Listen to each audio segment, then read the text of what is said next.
Sa banal at dakilang pangalan po ng ating Panginoong Hesukristo, kami pong lahat mula dito sa Iglesia ng Diyos kay Kristo Jesus sa Los Angeles, California, ay bumabati po ng kapayapaan sa lahat po ng aming mga tagapakinig.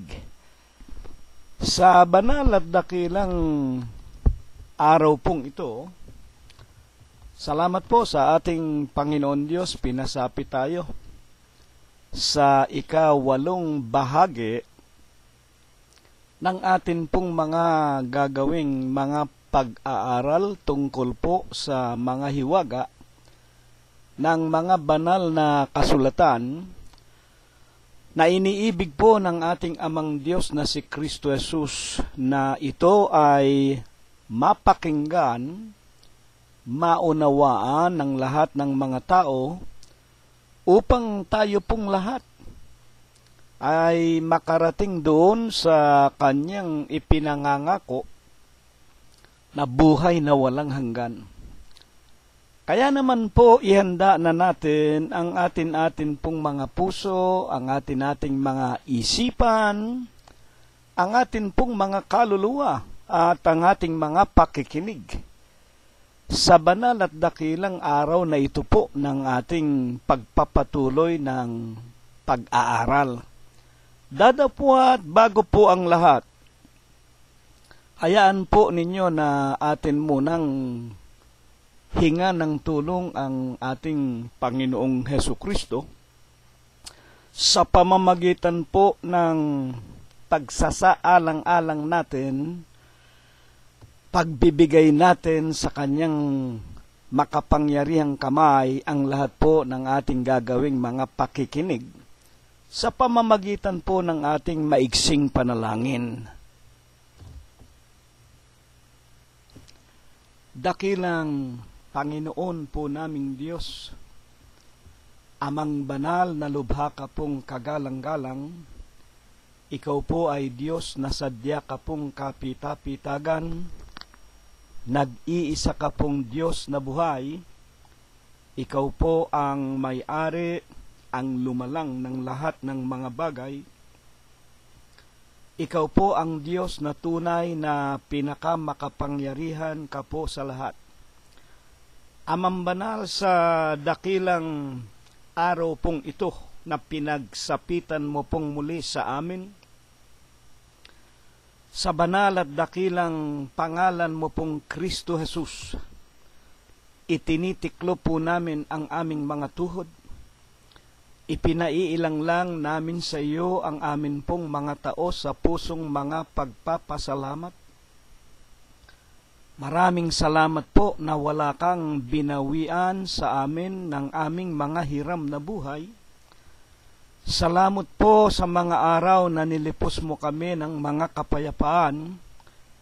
Pinakain mo po kami dinamtan, pinalalakas, pinagagaling mo pa rin ang aming mga lupang katawan. Higit na nga po sa lahat, maraming salamat po. Patuloy mo pa rin binubuksan sa amin, ipinaliliwanag ang hiwaga ng iyong mga banal na kasulatan na siyang tanging kinaroroonan po ng katubusan at ng kapatawaran ng aming mga kasalanan, patungo doon sa ipinangangako mo pong buhay na walang hanggan. Aman Diyos, sa araw pong ito, muli kaming makikinig ng ika-8 aralin na ibig mo pong mapakinggan, maunawaan at matuklasan kung baga maaari ng lahat ng mga tao sa buong sanglibutan. Gayunman, Ama, bagaman kakaunti kami sa bilang, kapiling namin ang ilan sa aming mga magulang at mga bago naming mga kaibigan at mga kamag-anak at mga kapatiran. Tanggapin mo po una sa lahat ang aming mga pagsamba, mga pagpupuri at pagluwalhati sa iyo pong banal at malinis mong pangalan, sa espiritu mo po at sa iyong kagilagilalas na kaliwanagan. Ama, sa araw na ito ay muli mo po sana kaming turuan. Ikaw po sana muli ang magturo sa amin. Dadapwat nalalaman namin, hindi mo tinatanggap ang mga pagsamba, ang mga pagpupuri sa iyo ng mga taong makasalanan. Kung kami man po ay nadungisan ng sari-saring tukso ng sanglibutan sa mga nagdaang mga araw, alang-alang po sa mga aralin na iyo pong muling iparirinig sa amin, patawarin mo po kami, Ama, sa lahat po ng aming mga nagawang kasalanan.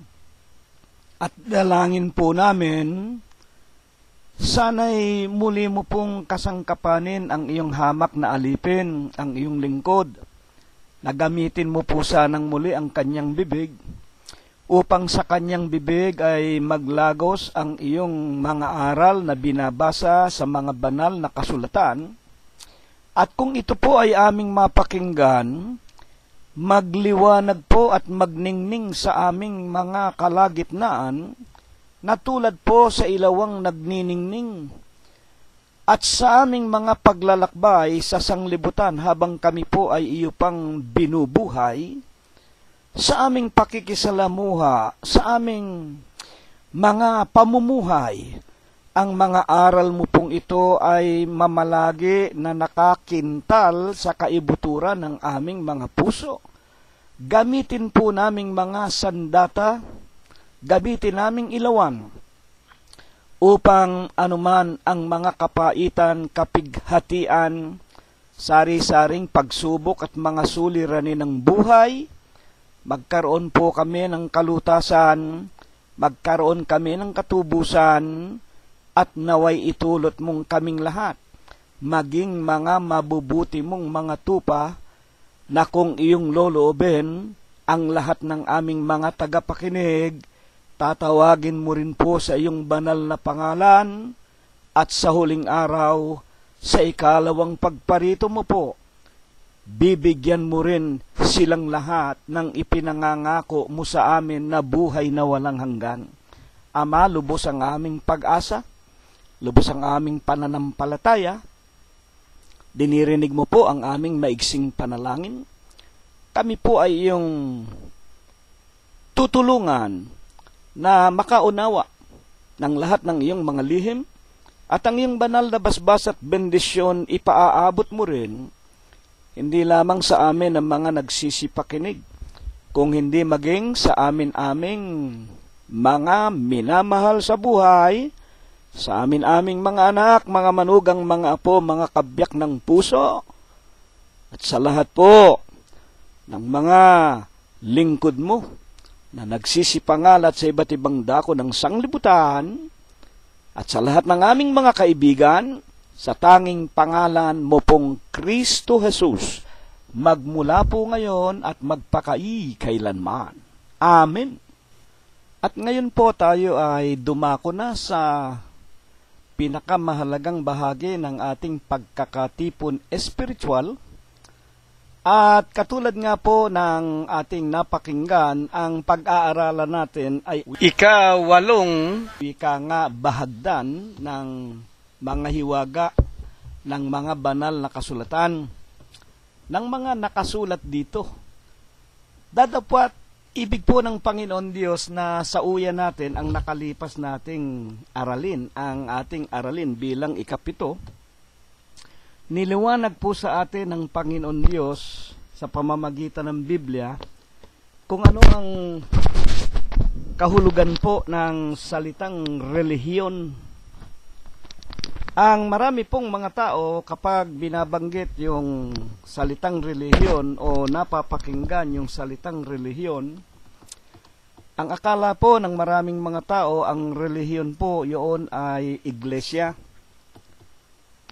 Niliwanag po sa atin yung salitang relihiyon na salitang Kastila na kinamulatan nating mga Pilipino, yun po ay Kastila, relihiyon. Nanggaling po sa salitang Ingles na religion, Sa wikang Griego naman, religare, at sa wikang Latin ay religio. Nang ituro sa atin kung ano ang tunay na kahulugan ng relihiyon ay binasa sa atin ang Malakias 3:7.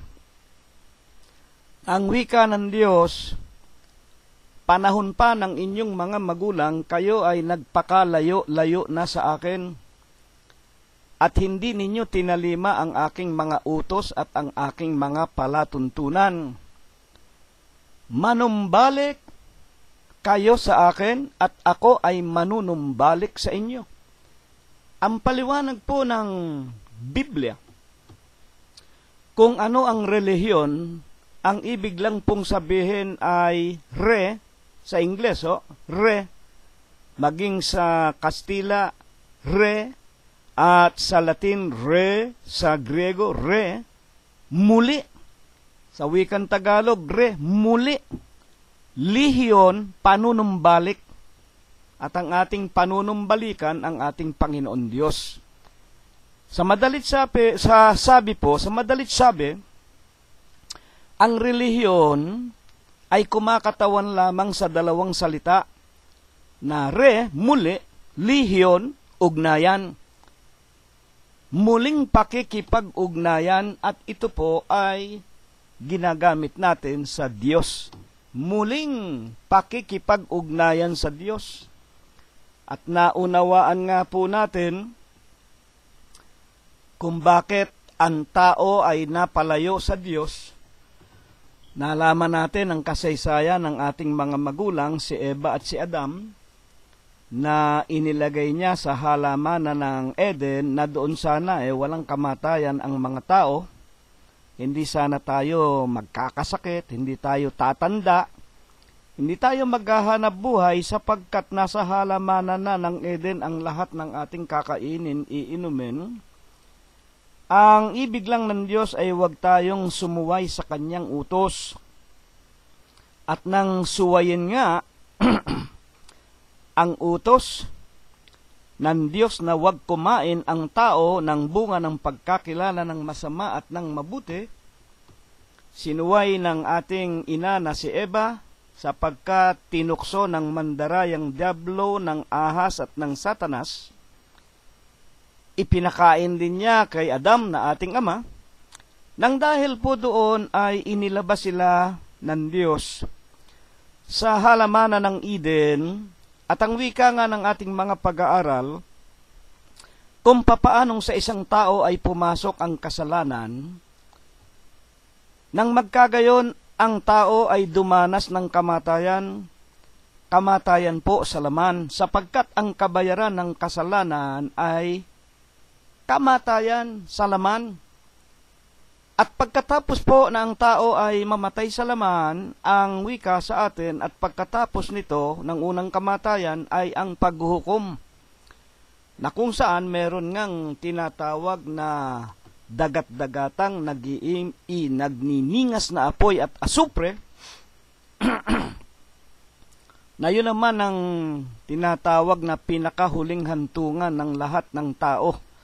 Kung hindi sila nakapaglinis ng kasalanan, kung hindi sila nanumbalik sa Diyos bago sila namatay, mga kapatid, ang kahihinatnan ng mga taong nangamatay na hindi nakapagbalik loob sa Diyos, ang kaluluwa po nila ay itatapon sa impyerno. Ang impyerno, kamatayan, magpakaikailanman, Hades ng pagdurusa. Buhay tayo ron, pero mainit, nakakatakot, nakakikilabot. Kaya naman para ang tao ay huwag maitapon sa impyerno, ang Diyos ang may ibig na ang lahat po ng mga tao ay maligtas sa impyerno sa pamamagitan po ng pagkaalam ng katotohanan. At kung ano po ang katotohanan, ito nga po yung ating pinag-aaralan. Kaya tayo nagbabasa ng Biblia.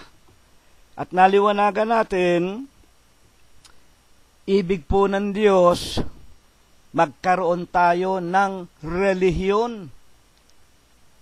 Dadapwat sa ating pag-aaral ng nakalipas na aralin, ipinaliwanag din sa atin ng Biblia na ang dami ng relihiyon.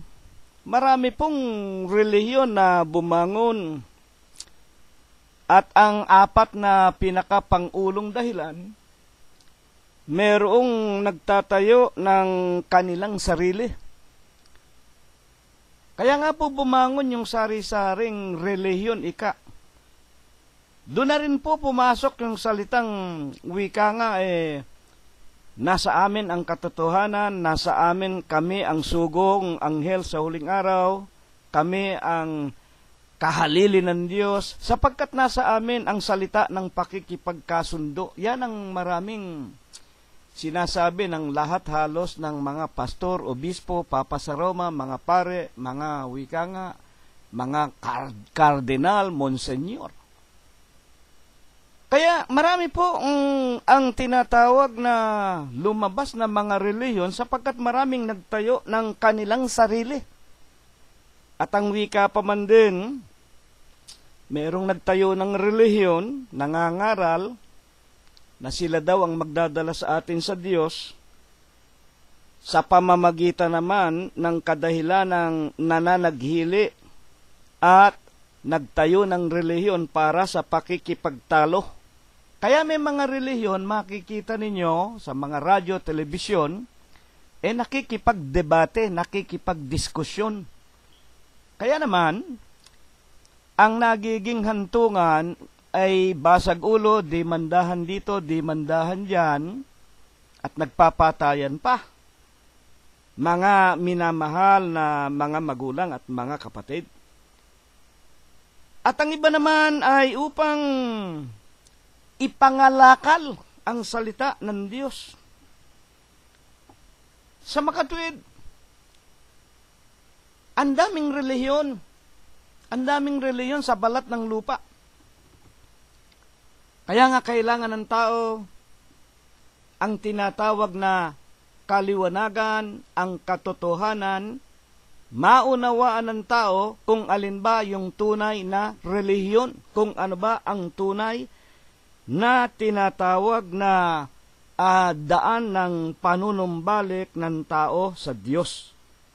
At itinuro din naman sa atin, makikilala sa aral kung ang ipinangangaral ng relihiyon na napapakinggan ninyo ay galing sa Diyos o ang nangangaral ay nagsasalita ng kanyang sarili o ng kanyang sariling karunungan o kaalaman.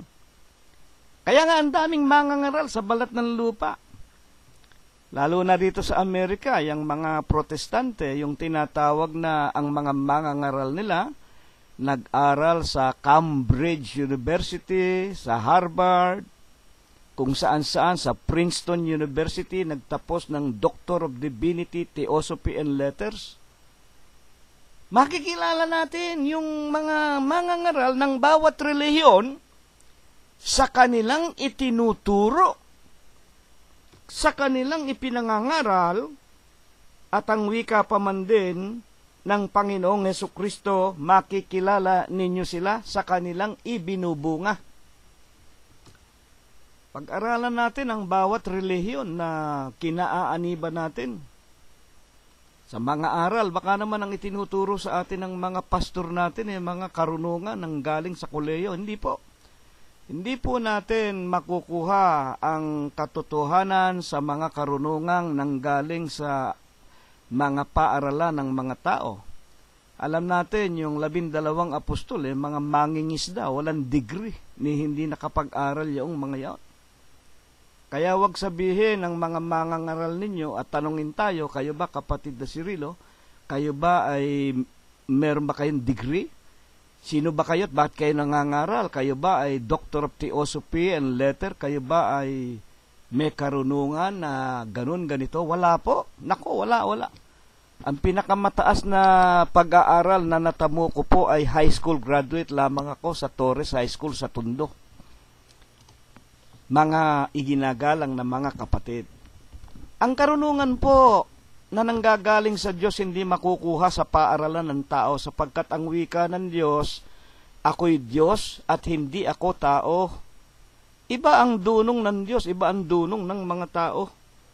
At makikilala sa ibinubunga. Kung ang nangangaral sa reliyon na kinaaniban natin, manggagancho. Walang sinabi kung hindi, ihanda ninyo abuloy ninyo. Birthday ko ha, bigyan ninyo ako ng envelope, ng regalo, o kamukha nung napakinggan natin. O birthday ko ha, presidente, bigyan mo naman ako ng Montero o ng SUV. Ang daming ganyan. Makikita sa ibinubunga. Ang daming ang nakikita natin nangangaral ng Kristo, nangangaral ng pagliligtas, nangangaral ng pag-ibig sa kapwa, tulungan ng kapwa, pakainin ng kapwa. Pagkatapos makikita mo itong mga nangangaral na ito, may mga jet plane, may mga limousine, may mga private army, may mga mansion. Pagkatapos tayong mga miyembro naghahalongkat ng basurahan para may maipakain sa ating mga anak. Naghihirap. Hindi po ganyan. Makikilala sa ibinubunga ang wika ng Panginoong Jesucristo. At ang aral na itinuturo sa kautusan at patotoo. Kailangan ng isang relihiyon ang kanyang mangangaral nagtuturo ng kautusan at patotoo. Ang ibig sabihin ng kautusan, mga utos ng Diyos, mga aral ng Diyos, mga palatuntunan ng Diyos na nakasulat sa banal na kasulatan at mayroong mga patotoo. Ano ba ang patotoo? Di yung katotohanan. Ano ba ang katotohanan? 17 ng San Juan. Ang salita ng Diyos ay katotohanan. Banalin mo sila sa katotohanan, ang salita ng Diyos ay katotohanan. Sa makatwid, sa mga utos at aral ng Diyos, kailangan ito ang maririnig natin, makikita natin sa mga nagtuturo sa ating mga relihiyon na kinaaaniban at kailangan may patotoo. Sapagkat ang katotohanan, ito ang maglilinis, ito po ang babanal sa atin at ito ang magliligtas sa atin. Kaya nga po, itinuro din sa atin lahat ng gawa ng laman, ito'y pakikipag-away sa Diyos. Kung baka marami sa atin nagsasabi, mga Kristiyano tayo, pagkatapos ang ibinubunga naman pala natin mga gawa pa rin ng laman, mga pakikiapid, pangangalo niya, pagsusugal, paninigarilyo, pang-aapi, pag-ibig sa salapi, kalayawan dito, kalayawan dyan. Napakinggan natin yan sa Galacia 5:19 hanggang 22. Ang gumagawa ng lahat ng gawa ng laman, hindi magmamana ng buhay na walang hanggan. Mga magulang at mga kapatid. Kaya nga kailangan usisain natin ang ating mga kinaroroonan na mga relihiyon. Dapat ba nating tawagin yung mga mangangaral natin na pastor o bispo? Papa? Pare? Yan ay malalaman natin lahat sa pagpapatuloy ng ating mga pag-aaral. Dadapwat sa 8 araling ito, sa araw na ito, ang ituturo sa atin kung ano ang tinatawag na iglesia at ang pagkakatayo nito ayon po sa pagpapaliwanag ng mga banal na kasulatan. Huwag po nating kalilimutan, una po sa lahat, sa Romanos ay sinasabi, Romanos 10:17, ang pananampalataya ay nanggagaling sa pakikinig. At ang pakikinggan ay ang mga salita ng ating Panginoong Hesukristo. Mga magulang at mga kapatid, 10:17 po ng San Juan. Kaya naman kailangan po sa mga mangangaral o sabihin na natin sa relihiyon, kailangan merong mga aral, may mga turo, may mga palatuntunan sapagkat kailangan meron tayong mapakinggan. At sa pakikinig dumarating nga po ang pananampalataya. Kaya po ang Iglesia ng Diyos kay Kristo Jesus, hindi po namin nalilimutang magbasa ng Biblia sapagkat ito ang ikapagiging dapat ng tao sa Diyos ang makinig muna. Para sa mga napapakinggan, maunawaan natin kung alin yung tama at kung alin yung mali. At kung alin yung tama, yun ang ating isa kabuhayan upang tayo po ay maging karapat-dapat sa Diyos. Kaya nga po, wag nating kalimutan, buksan ninyo ang inyong mga Biblia muna sa Romanos po, sa kanyang 10:17. Napakaliwanag po. So then, King James Version po sa English. So then, faith. Ngayon nga, ang pananampalataya, faith, cometh by hearing, ay dumarating sa pakikinig, and hearing by the word of God. At ang pakikinggan ay ang mga salita ng Diyos. Sino ba ang Diyos? Di ang ating Panginoong Jesucristo. Ako at ang Ama ay iisa, 10:30. Mga magulang at mga kapatid, alam natin yan, nagkatawan tao, ang Diyos. Sa ikapagpapatuloy ng ating pag-aaral, sa ating pakikinig, ano nga po baga ang tinatawag na iglesia at ang pagkakatayo nito? Paano ito naitayo ayon sa banal na kasulatan? Tulad po ng relihiyon, na naunawaan natin, yung relihiyon ay panunumbalik sa Diyos. Pag napapakinggan ng tao, ano bang relihiyon mo? Babanggitin nila, ako ika ay Katoliko, ako ika ay Iglesia ni Manalo, ako ika ay bla bla bla. Binabanggit nila yung pangalan ng kanilang iglesia. Gayon din naman sa ating pag-aaral ngayon, ano ba ang tinatawag na iglesia? Pag ito'y itinanong mo naman sa mga tao, ano ba iglesia mo? Mga magulang at mga kapatid, ang ituturo sa iyo, yung kanilang katedral, yung kanilang wika nga, literal na iglesia, na pinangungo, ako ika, ke Sugong Anghel sa huling araw. Yan, iglesia. O kaya, ito ika ang aming katedral. Halimbawa, sa Quiapo, Katoliko kami, yan ang aming, ako'y iglesia. Miyembro ng Iglesia Apostolika Katolika Romana. Ako ika ay Iglesia Metodista. Ako ika ay Iglesia, wika nga, Aglipayano. Ang binabanggit ng tao, ang pagkaunawa, hindi ko masisisi ang mga tao, sapagkat ito po ang pamamaraan na itinuro sa atin ng mga banyaga, ng mga dayuhan. Maging ng unang-unang mga konkistador sa atin, yung mga Espanyol na nagdala ng relihiyon na sa pamamagitan ng kanilang tabak, kanyon, baril, ipinayakap sa ating mga raha, sa ating mga dato, mga sultan, sa ating mga lelong, lelang, sa mga kanununuan natin, 1521 nang tumuntong si Magallanes sa mga isla sa Kabisayaan, dala yung Biblia na yan, na ipinagpilitan na tanggapin ng ating mga ninuno. Ang Biblia na yan nakasulat po sa Latin. Hindi naman naintindihan. Papatayin sila. At talagang maraming pinatay. Kaya yan po ang kinagisnan natin. Tayong lahat naging Katoliko. Maging kami, ang aming mga ninuno. Ang aming mga magulang. Lahat naman tayong Pilipino, Katoliko. Ngayon ang tanong natin, ano nga ba ang tunay na dahilan o ano ang tunay na ibig ipakilala ng Diyos sa salitang iglesia? Iglesia. Mga magulang at mga kapatid. Bago po ito natin maliwanagan, kailan ba bumangon o napasulat sa Biblia ang tinatawag na salitang iglesia? Ang Biblia po, alam natin, binubuo ng 66 na mga aklat. Ang unang bahagi, magmula po Henesis hanggang Malakias.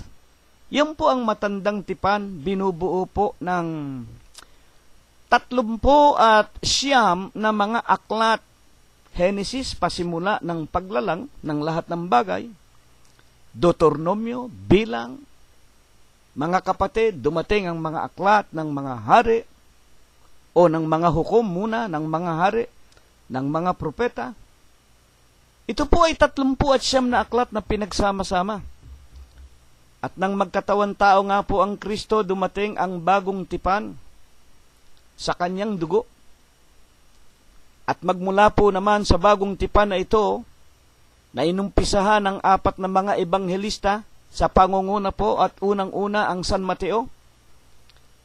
At ang kahuli-hulihan ng matandang tipan, ang Apokalipsis o ang paghahayag. Kung ano mangyayari sa huling araw, ang nangyayari ngayon at ang darating sa huling araw, ang ikalawang pagparito. Revelasyon, yan po ay 27 aklat. Kaya naman po, nang ito'y pagsamasamahin sa kapangyarihan ng Diyos tulad sa sinasabi ng Isaiah 34:16. Basahin ninyo ang mga banal na kasulatan, hindi mangangailangan ng anumang kasama. Iniutos ng aking bibig, pinisan, pinagsama-sama ng kanyang espiritu. 6 na mga aklat po ang mga banal na kasulatan. At nang magkatawan tao nga ang Panginoong Jesucristo, sa kanyang 5:39, basahin ninyo ang mga kasulatan, sapagkat inaakala ninyo na diyan sa Biblia, yung 66 na aklat na pinagsama-sama, inaakala ninyo na sa Biblia meron kayong buhay na walang hanggan at ito ang siyang magpapatotoo sa inyo tungkol sa akin. Sa madalit sabi, mga kapatid, ang panggagalingan natin ng buhay na walang hanggan, walang iba kung hindi ang mga banal na kasulatan. 66 na aklat na pinagsama-sama. Kaya tinawag na Biblia, Biblion sa wikang Griego, Biblion, Biblios. Mga aklat yan, pinagsama-sama. Pagbalik natin sa ating pag-aaral, ngayon, wala pong tinatawag na iglesia sa matandang tipan. Mga kapatid, bakit nagkaroon ng iglesia? Ang tanong natin, ano po muna? Ano po baga muna ang pinanukala ng Diyos sa kanyang sarili noong unang panahon bago dumating ang kapanahon ng Kristiyano? Humigit kumulang po, mga 800 taon, humigit kumulang, panahon po ng propetang si Hosea sa Ingles, Hosea o Osea sa Tagalog. Sa kanyang kapitulo 2, versikulo 23, ang Diyos po ay nagpanukala sa kanyang sarili na sinasabi ang ganito. Makinig po tayo. At aking itatatag siya para sa akin sa lupa. At ako ay magdadalang habag sa kanya na hindi nagtamo ng kahabagan. Ang Diyos mayroong ipinanukala daang-daang taon bago nagkatawan tao ang Panginoong Jesucristo sa matandang tipan sa aklat ni Propeta Oseas. Nagpanukala ang Diyos. Gumawa siya ng plano. Aking itatatag siya. Merong tinutukoy ang Diyos na kanyang itatayo. Itatatag siya. May tinutukoy siya. Para sa akin, sa lupa. Dito po, sa lupa. Sa sanlibutan. Sa makatwid, mga magulang at mga kapatid, merong ipinanukala at ang wika pa ng Diyos, ako ay magdadalang habag sa Kanya, doon sa Kanyang itatayo. Sino ba sila? Na hindi nagtamo ng kahabagan. Ay mga tao ito, na hindi nagtamo ng kahabagan, ng paglingap, ng pagkukupkop, at ng pagliligtas ng Diyos. At nalalaman natin ng kapanahunan na ito ay ipinasulat, meron ng bayan ng Diyos sa lupa, yung bansa ng Israel. Mga iginagalang na tagapakinig. At ibig ko, ulit-ulitin sa inyo ang mga banal na kasulatan. Ito po ay ipinasulat ng Diyos, una-una nga sa mga propeta, para sa kanyang sariling mga anak, sa kanyang sariling bayan. Nang kapanahonang ito, ng kanyang ipinanukala, aking itatatag siya para sa akin sa lupa. Ang tinutukoy dito, mga tao na hindi nagkaroon ng kahabagan, mga tao na hindi po mga Israelita. Makinig tayong mabuti, mga kapatid. Sapagkat yung mga Israelita nasa pagpapala ng Diyos yun, nasa kamay ng Diyos, nasa gabay, pagliligtas ng Diyos, sapagkat yun ay kanyang sariling bayan. 12 angka ng Israel na lumabas kay Jacob. Tandaan natin. Kaya nga, at aking sasabihin sa kanya, kapag nakatayo na, at aking sasabihin sa kanila na hindi ko bayan, sa makatwid talagang hentil, wika nga, labas ng bansa ng Israel. Ikaw ay aking bayan, at sila'y magsasabi sa akin, ikaw ay aming Diyos. Napakaliwanag po, merong itatayo ang Diyos. Hindi galing sa Israel na kanya ng sariling bayan nung unang panahon. Bago nagkatawan tao ang Kristo. At yung bayan na yon, malayo sa kanya, walang pag-asa, walang buhay na walang hanggan, walang pagpapala, itatatag ko para sa akin, sa lupa. At tatawagin ko sila na sila ay aking mga anak, at sila naman ay tatawag sa akin, ikaw ay aming Diyos. Paano ito magagawa ng Diyos, mga magulang? Alam natin, ang Diyos pinakamakapangyarihan sa lahat. Ito ba'y sinabi lang ng Diyos? Tulad ng kanyang ipinanukala ng pasimula ay kadiliman, Genesis 1:1. Ang kadiliman ay sumasa ibabaw ng tubig at ng lahat ng mga bagay, madilim na madilim. Sinalita ng Diyos, magkaroon ng araw, nagkaroon ng araw, ng mga bituin, ng buwan. Paano nagawa ng Diyos itong panukala niya na ito? Ito ba'y sa pamamaraan na magkaroon ng aking bayan sa lupa? Na hindi bansa ng Israel? Anong ginawang paraan ng Diyos? Basahin po natin, Deuteronomio 18:15. Ito nga po. Sa gitna ng bayang Israel, merong isang inihalal ang Diyos na tagapagsalita, speaker niya, yung propeta na ang pangalan ay Moses. Sa Deuteronomio 18:15, tinan natin para magkaroon ng katuparan ang pagtatayo niya ng kanyang sariling bayan sa labas ng bansa ng Israel. Palilitawin sa iyo ng Panginoon mong Diyos ang isang propeta sa gitna mo. Ang kausap po ni Moses, yung kanyang mga kapatid, yung sariling bayan ng Diyos, mga Israelita. Palilitawin sa iyo ng Panginoon mong Diyos ang isang propeta sa gitna mo. Sa iyong mga kapatid na gaya ko. Mga magulang, putulin ko muna. Nagsalita si Moses, pinagsabihan ang 12 angka ng mga Israelita, para magkaroon ng bayan na labas ng bansa ng Israel na ipinanukala niya sa Oseas 2:23, palilitawin sa iyo ng Panginoon mong Diyos ang isang propeta sa gitna mo, sa gitna ng Israel, sa iyong mga kapatid na gaya ko, katulad ni Moses, parang propeta. Sa kanya na kayo makikinig. Sa makatwid, magpapalitaw ang Diyos sa gitna ng bansa ng Israel na bayan ng Diyos ng isang propeta na katulad ni Moses, at pagdating ng propetang yaon, sa kanya na kayo makikinig. Sino ba yung propeta na yon? Sino yung ipinagpauna na itatayo muna? Alam natin, itatayo niya, nagpanukala siya, itatayo niya ang kanyang bayan na hindi mula sa Israel. Ito'y mga hintil, tagalabas ng bansa ng Israel. Hindi niya bayan. Walang pag-asa nung araw. Pero, Itatayo niya. At para nga maitayo, hindi lang basta sinalita, kung hindi, gumawa pa man din ang Diyos ng isang paraan, magtatayo ng isang propeta na katulad ni Moses, at pagdating niya, sa kanya na makikinig ang mga tao. Sino nga ito? Buksan ninyo ang aklat ng mga gawa, 3:22. Tunay na sinabi ni Moses, ang Panginoon Diyos ay magtitindig sa inyo ng isang propeta na gaya ko, mula sa gitna ng inyong mga kapatid. Siya ang inyong pakikinggan sa lahat ng mga bagay na sa inyo ay sasalitain niya. Sino siya? 3:20. At nagkatotoo ba?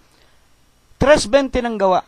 At upang kanyang suguin ang Kristo na itinalaga sa inyo na si Jesus. Sa makatwid, mga kapatid, ang tinutukoy po na itatayo sa gitna ng bansa ng Israel, at sa katotohanan nga ng magkatawan tao ang Panginoong Hesukristo, kung babasahin ninyo, mga magulang at mga kapatid, ang Romanos 9:5, at sa kanila ang mga magulang, at sa kanila mula ang Kristo. Sa kanila ang mga magulang. Sino ba yung mga magulang? Umpisahan nyo kay Abraham. Kay Abraham lumabas si Isaac. Kay Isaac lumabas si Jacob. At kay Jacob lumabas ang 12 angkan ng Israel. At sa kanila ang mga magulang. At sa kanila nanggaling ang Kristo ayon sa laman. Diyos na maluwalhati, magpakai kailanman. God bless forever. Amen. Ang wika ng mga santong sulat. God blessed forever. Basahin ninyo King James Version, chapter 5, verse 9, mga magulang sa Bibliang English. At sa kanila nanggaling ang 9:5 po, ipagpatawad ninyo sa aklat po ng mga banal na kasulatan, 9:5. And theirs is the Father, and from them cometh Jesus in the flesh. God blessed forever. Ang wika ng mga santong sulat, magpakaikailanman. Amen. Sa makatwid, ang ating Panginoong Hesukristo po, ang siyang nagpapatunay na nagtayo muna, mga magulang, ang ating Panginoon ng isang kamukha ni Moses. Whose are the fathers? Chapter 9, verse 5. I am reading it now, if you have your King James Version. Whose are the fathers, and of whom, as concerning the flesh, Christ came? Who is over all? God blessed forever. Amen. Diyos na maluwalhati, magpakaikailanman. Siya na sumasa ibabaw ng lahat. At yan nga po ang katuparan, katotohanan, siya rin ang Diyos na nagpanukala na magtatayo ng kanyang sariling bayan sa labas ng bansa ng Israel, at yon ay kanyang itatayo sa pamamagitan ng pagsusugo ng pinahiran na siya rin ang ating Panginoong Hesukristo. Napakaliwanag po. Kaya nga po, nang magkatawan tao na ang Kristo, ano na po ang kanyang ginawa? Sa San Mateo 16:18, ganito po ang pagtuturo sa atin.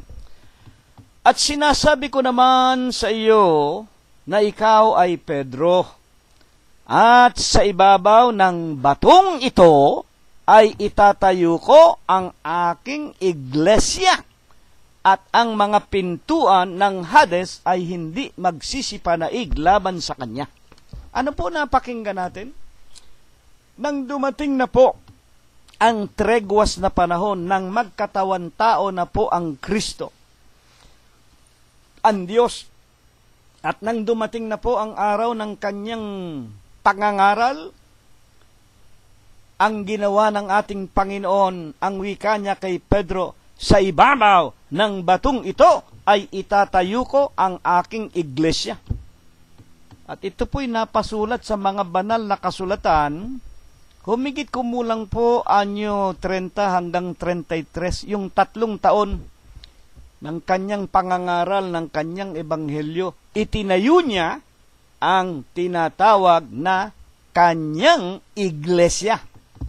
At ito po ang unang-unang pagkakasulat ng salitang iglesia sa mga banal na kasulatan. Sa Bagong Tipan, San Mateo 16:18. Sa Matandang Tipan, wala po kayong mababasang iglesia. Wala pa pong nakatayong iglesia noon eh.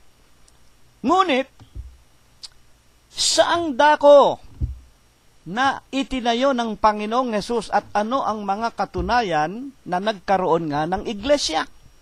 Ganito po ang pag-aaral. Buksan natin ang aklat ng mga gawa, 8:1, basahin natin. At si Saulo ay sumang-ayon sa kanyang pagkamatay, at ng araw na yaon, nangyari ang isang malaking pag-uusig, persecution sa Ingles, laban sa iglesia na nasa Jerusalem. Sa makatwid, nang itayo ito, mga kapatid, siya po ay nasa siyudad ng Jerusalem. Noong araw po, hindi pa tinatawag na Israel, kamukha ngayon sa modern age natin. Israel ang tawag natin sa bansa ng mga Hudyo. Pero, noong araw po, yan ay Judea. Sapagkat dyan nga po nanggaling sa angkan ng Huda. Sa 12 angkan, ang Panginoong Hesukristo, ginamit niya ang lahi ng Huda. Kaya ang Kristo tinawag na Hudyo. Mga kapatid, at doon nga sa bansa ng Hudea, na ang Kapitolyo ang Jerusalem, nang salitain niya kay Pedro, itatayo ko ang aking iglesia. Nagkaroon po ng iglesia. Bakit? Anong katunayan nga? Nangyari ang isang malaking pag-uusig laban sa iglesia na nasa Jerusalem. Napakaliwanag po. Hanggang saan umabot ang iglesyang ito na itinayo ng Panginoong Hesukristo? Sangayon po sa mga banal na kasulatan. Ituloy natin ang pagbabasa. Aklat naman po ng mga taga-Galatias 1:22.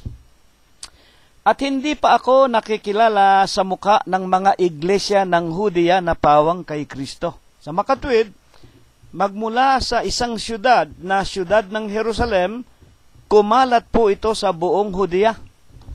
Ang wika ni Apostol Pablo, hindi pa ako nakikilala sa mukha. Ito po yung pagkakataon na si Pablo, nang tawagin siya ng Panginoong Hesukristo, hindi pa siya nakakarating doon sa tinatawag na wika nga, siyudad ng Jerusalem. Hindi pa niya nadadalaw yun. Pero nakaparoon po siya ron sa mga darating nating pag-aaral. Ang kinukuha natin, ang tanong natin, magmula sa Jerusalem na pinagtayuan ng iglesia, mga magulang at mga kapatid, hanggang saan umabot?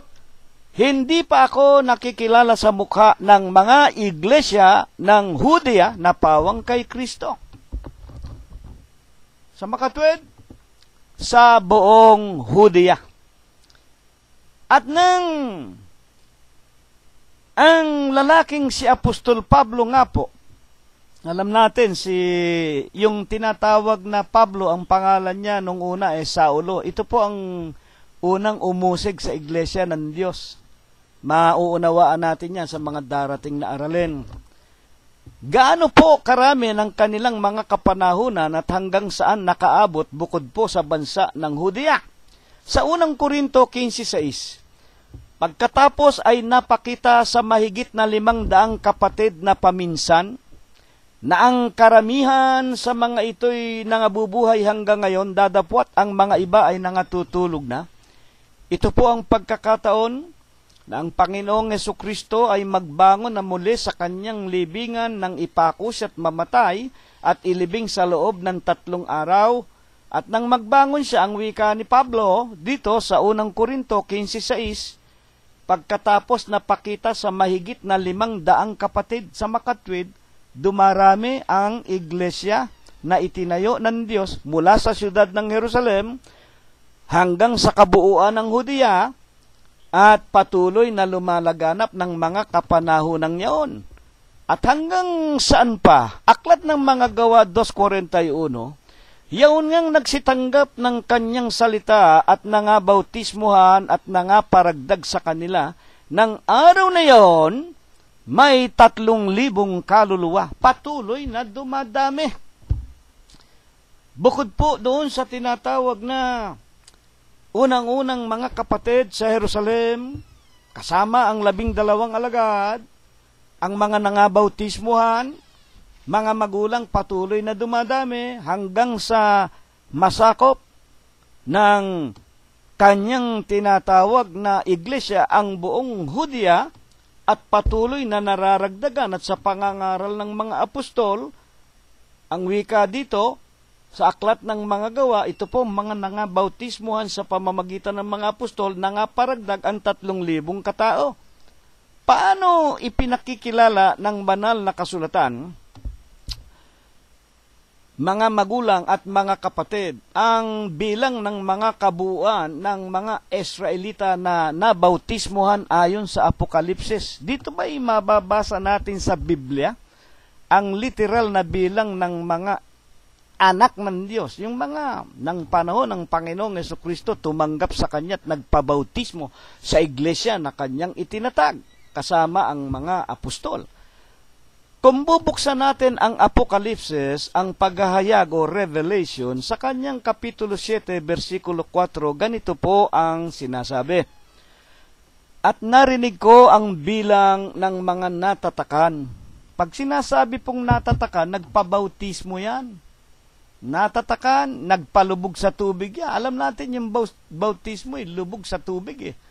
Alam natin yung bautismo ay paglilibing ng ating mga kasalanan, pagsisisi ng ating mga kasalanan, at bilang tatak, tinatatakan yan mga magulang ng Panginoon na ito naman ang magpapatunay sa ikalawang pagparito na itong mga natatakan na ito ang papanik sa langit, siguradong sigurado. Nakalagay ba sa Biblia kung ilan ang bilang ng natatakan sa bansa ng Israel o sa Hudiya?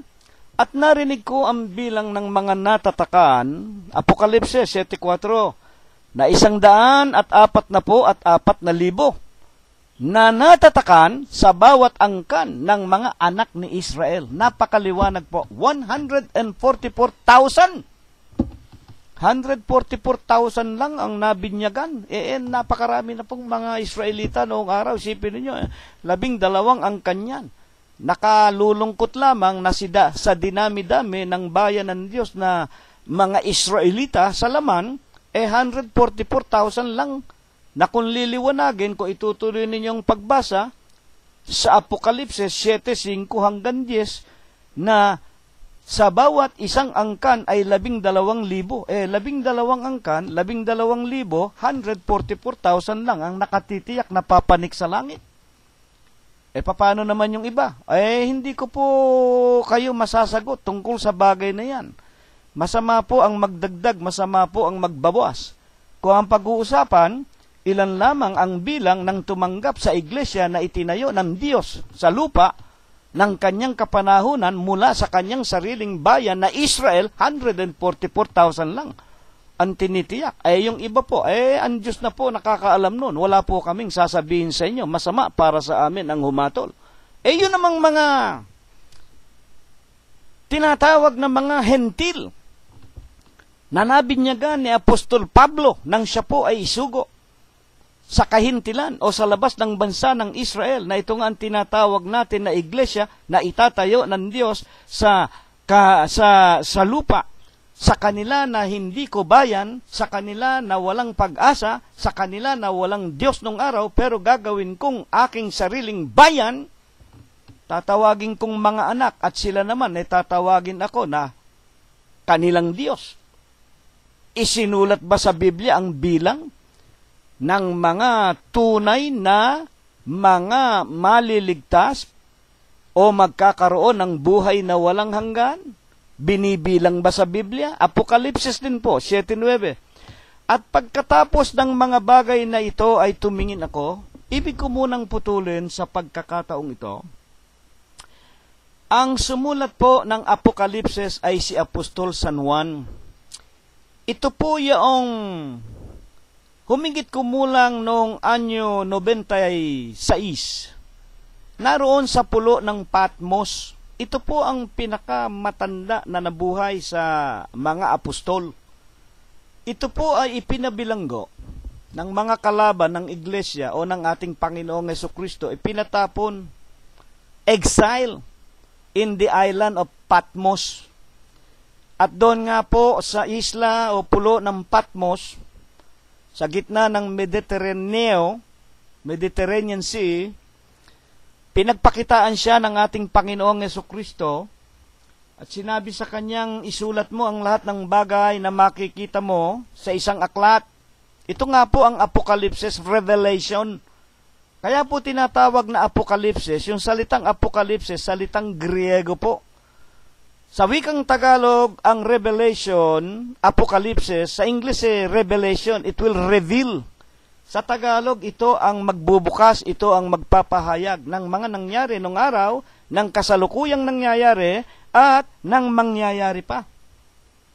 Para pong ng kapanahunan ni Juan Apokaliptiko, ay meron siyang isang napakalaking television screen, parang isang malaking, yung nakikita natin ngayon na flat screen, parang sine na malaki. Nakita niya ang mga naganap ng unang mga kapanahunan. Nakita niya ang mga digmaan. Ang una, ikalawang digmaan, nakita niya. Pati ang ikatatlong digmaan, at nakita rin niya ang mangyayari sa araw ng pagparito, sa araw ng paghuhukom. Kaya nga po nakita niya. Mga magulang, kung ilan ang bilang ng mga Israelitang tiyak na papasok sa langit, 7-4. Nakita ko ang bilang ng natatakan, ang mga miyembro ng Iglesia ng Diyos kay Kristo Jesus, na nabinyagan mula sa angkan ng Israel, 144,000. At ipinakita rin ang bilang o ang dami ng mga maliligtas na natatakan din ng kanyang pangalan. Totoo ba yan? 7-9. At pagkatapos ng mga bagay na ito, nang ipakita na sa kanya yung 144,000 mula sa Israel, pagkatapos ng mga bagay na ito ay tumingin ako at narito, ang isang lubhang karamihan na hindi mabilang ng sinuman na mula sa bawat bansa at lahat ng mga angkan at mga bayan at mga wika na nakatayo sa harapan ng luklukan at sa harapan ng kordero at nangararamtan sila ng mapuputing damit, may mga palma sa kanilang mga kamay. Hindi mabilang na karamihan, mga magulang, napakarami, hindi mabibilang ng tao. Ang mga maliligtas, yung ipinakita, yun po ang mga hentil. At yung hindi mabilang na yun, yun ang mga nagpabautismo na naging bunga ng pangangaral ng Apostol Pablo at ng kasama pa niyang ibang mga apostol ng kanyang kapanahunan na nakasama niya sa pangangaral sa mga bansa na labas ng bayan ng Israel. Kaya nga po sa Bagong Tipan, meron kayong makikita na sulat ni Pablo sa iglesia na itinayo ng Diyos doon sa Roma. Kaya merong Roma. Kaya merong Corinto. Kaya merong Pilipos. Kaya merong Galacia. Kaya merong Thessalonica. At sangayon sa kasaysayan hanggang sa malayong bansa ng Espanya, na itayo ang iglesia na itinayo ng Diyos sa pamamagitan ng Apostol Pablo at ng kanyang mga kasama. Mga iginagalang na mga kapatid, ang bilang nila'y lubhang marami at tinitiyak sa atin na tayo, mapapasama tayo dito sa huling araw. Kahit na tayo kakaunti, kung nakikinig tayo, nag-aaral tayo, sumasampalataya tayo, at nabubuhay tayo sa lahat ng matuwid na kaparaanan ng buhay Kristiyano na itinuturo sa atin Mga kapatid at mga tagapakinig, tiyak na tiyak kasama tayo dyan. Sa huling araw na yon, sa ikalawang pagparito, ang hindi mabilang na karamihan mula sa mga bansa, mula sa mga wika, mula sa mga bayan, nakatayo sa harapan ng luklukan ng Diyos. Kasama ng Diyos sa langit, may mga palma sa kanilang mga kamay at may mga mapuputing damit. Amen. Salamat. Kaya nga tayo nag-aaral para makatiyak tayo na makasama tayo diyan sa hindi mabilang na karamihan na makakarating sa langit. Ngayon, ang tanong natin, pagkatapos na maunawaan natin, maliwanagan natin na nagkaroon ng iglesia sa siyudad ng Jerusalem, lumaganap hanggang sa kabuuan ng Hudiya at naipangaral ng Apostol Pablo na ilaw sa mga hintil sa labas ng bansa ng Israel. Ang tanong natin ngayon ay ito, ano ba ang ibig sabihin ng salitang iglesia? Mga magulang at mga kapatid. Doon po sa salitang iglesia, ito po'y Kastila iglesia. Nanggaling po ito sa salitang Griego, Ekklesia. Nasa salitang Griego po, itong iglesia ay ikinakapit po sa tinatawag na Panginoong Hesus Kristo sa kanila, sa Griego. Kaya nga sa kanila, yung iglesia, ang kanilang paliwanag, body of God, katawan ng Diyos o katawan ng ating Panginoong Hesus Kristo. Saan ba natutuhan yan ng mga Griego? Yan ba taal sa kanila? Hindi, kinapit lang po rin nila yan, ginawa nila sapagkat ito po ang nakasulat sa Biblia. Totoo po ba yan? Basahin natin, no? Buksan ninyo ang Kolosos 1:18. At siya ang ulo ng katawan. Meron pong tinutukoy na siya, yung siya ang ulo ng katawan. Maliliwanagan natin kung sino yung siya. Sa makatwid baga ay ng iglesia. Ayan na po. Siya ang ulo ng katawan. Sino ba ang nagpanukala na itatayo ko ang aking bayan sa lupa? At para maitayo, isinugo nga yung kanyang sarili na Kristo Jesus. Siya ika. Sino ba yung siya? Ang ulo ng katawan. Sa makatwid, yun ang ating Panginoong Hesukristo. Siya ang ulo ng katawan. Ano baga ang katawan? Sa makatwid baga ay ng iglesia. Madalit sabi po, tama yung salitang Griego kung kanilang ang ipinaliliwanag, Ecclesia is body of Christ, sapagkat kinuha nila sa Biblia, 1:18 ng Colossus, Jesus is the head of the body. And what is the body? The church. Yung kanyang itinayo, yun ay kanyang katawan. Siya ang presidente. Bakit nga po hindi mo tatawaging presidente ang Panginoong Hesukristo ng kanyang sariling katawan? Siya nagpanukala, siya nagtayo. O hindi ba, maging tayong mga tao, kung magtatayo tayo ng sarili nating kumpanya, halimbawa, Gonzales Commercial. Nung nasa Pilipinas kaming mag-asawa, meron kaming maliit na kumpanya doon sa pamamagitan ng awa at tulong ng Diyos. Matagal na po yun at wala na yun. Nung naroon pa ako para makaragdag sa tulong, ang aking kabyak nagluluto ng mga nire-repack at ako naman na sa paglalakbay sa lalawigan, nagdadala ako ng maire-repack din. At inilagay namin sa tinatawag na aming sariling maliit na kumpanya, Gonzales Commercial. Bakit Gonzales Commercial? Ako po may-ari, Gonzales. At sa papel na isinumiti namin sa gobyerno, Securities and Exchange Commission, ang may-ari nito, si Cirilo at si Rosita Gonzales, sa kami ang presidente ng kumpanya niyan. Gayon din ang ating Panginoon Diyos. Hindi po niya malilimutan ilagay ang kanyang pangalan at siya ang presidente sapagkat siya ang nagtayo, siya ang may-ari. Kaya kung tawagin yun, yun ang kanyang sariling katawan. Iglesia. Sa Kastila, church. Sa English. Ngayon, ang tanong natin ay ito.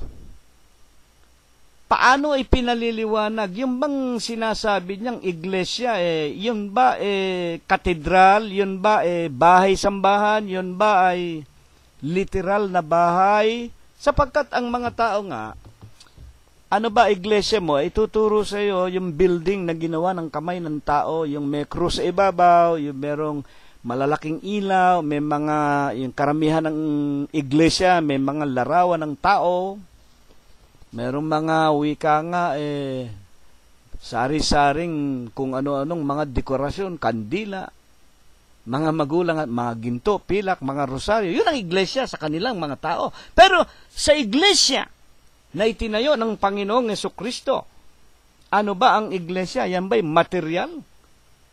Buksan po natin ang itinuturo ng Biblia, unang Korinto 12:27. Makinig kayo. Kayo nga ang katawan ni Kristo at bawat isa ay sama-samang mga sangkap niya. Napakaliwanag po. Kayo nga, mga tao ang kausap.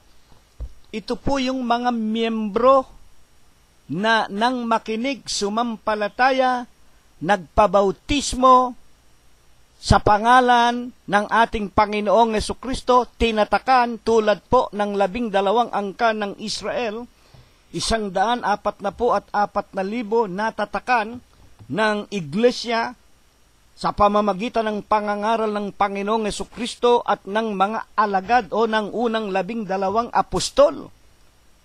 Ito rin yung tinatawag na hindi mabilang na karamihan na makakasama ng Diyos sa langit sa ikalawang pagparito, na naging bunga naman ng pangangaral ng mga apostol sa kahintilan na katulad po ni Apostol Pablo.